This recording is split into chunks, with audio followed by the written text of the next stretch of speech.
You thought about suicide? I ain't think about it. I did it. Did you? Full blown.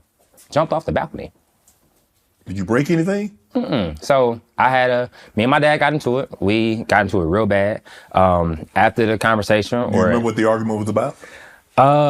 Okay, I'll give you something that I ain't gave nobody. Come on, Shannon. If we gonna get deep, we gonna get deep. Dad, I love you. Me and my dad are best friends now, and this is in the past. But we had gotten to it because he told me that I couldn't go somewhere. And I said, F you.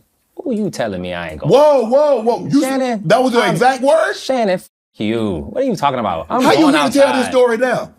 Shannon, he gonna kill me. Me and my dad are best friends now. My dad is right now in Texas with my daughters. Okay. But yeah, I full blown got a little. You feeling good? My courage up. Okay. I was like I said, this is my senior year of high school. I was in a very deep, dark depression. To a place where like nothing mattered anymore. So I just was like, whatever about to happen is gonna happen. So I full blown was cussing him out. He was like, let's go in the backyard. No, okay. We went in the backyard. You want this smoke, huh? We got into it, did whatever we was about to do. He got in the car, left, went with his friends, and he told me that his friends was like, he gotta go. Like, he can't live in your house and treat you like that, speak to you like that. Like, you gotta go home and get him out of there, basically. So he came back home maybe at like 2 or 3 o'clock in the morning.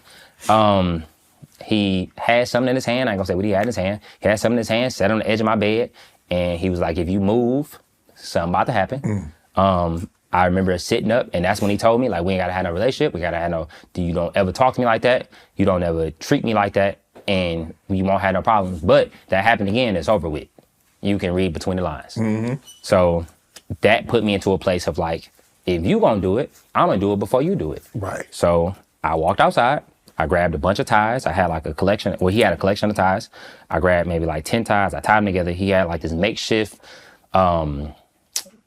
So the garage, and then there was like a awning that he had built, like a shed almost. Because it snows a lot in Michigan. So to be able to sit outside during the winter, he had made like a little makeshift, maybe like 10 feet off the ground. I took the ties, put it on top of the balcony, tied it up, tied it around my neck, stood on top of the cooler, pushed the cooler under my feet, started dangling in the air.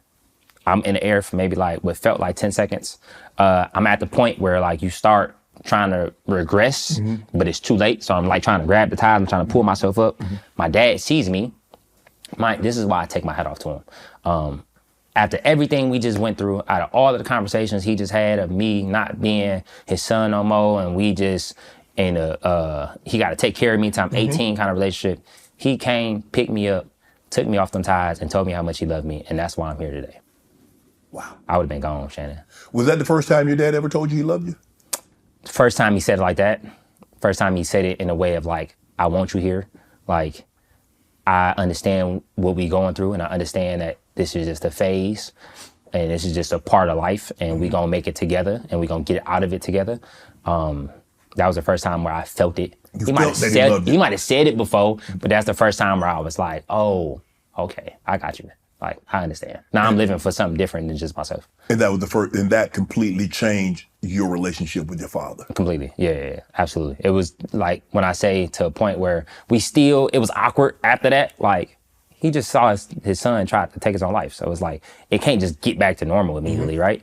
But there was a level of like, we both got to try for this. Like, we both. I think you have a new level of respect for him. It's a new level, absolutely. Like, I understood now, like, he do love you. He just don't, again, he grew up without his father. Yeah. He grew up in inner city Detroit. He was in trouble a lot younger. So he just was doing the best that he could do with what he had. Right.